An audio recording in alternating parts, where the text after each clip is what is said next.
All right, guys, we have some new mobility drills to warm up that thoracic spine for our overhead work today. First thing, you're gonna grab a PVC and you're gonna drape your arms around it. What we're looking for is a T-spine rotation, just standing.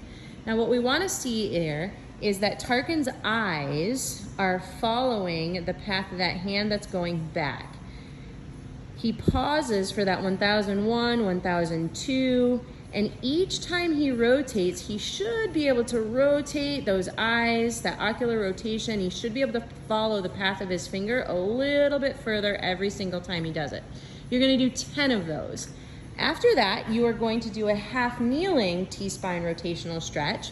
And this one we're gonna show you a scaled version for at the very end. But again, the PVC's in the back rack. So now Tarkin has his opposite hand planted on the ground. Remember, opposite hand is gonna be important here.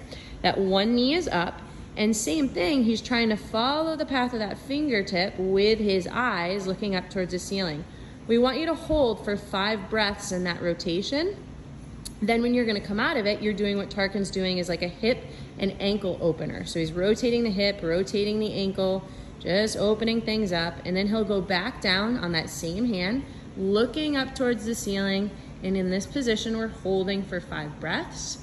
We're then gonna go to the other side, after his hip and ankle rotation, that is. Then he'll switch to the other side. Now the opposite hand's gonna go down, trying to look up towards the ceiling. 5 breaths here, hip and ankle rotation, again, 5 breaths.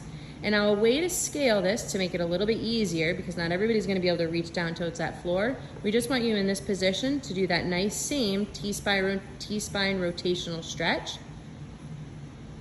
holding for 5 breaths in that position, toggling around. Then he would do that same side look back, but now look, he's looking over the same side of his body that is, his leg is forward. You're gonna go through that mobility portion 2 times before we go into the warm-up.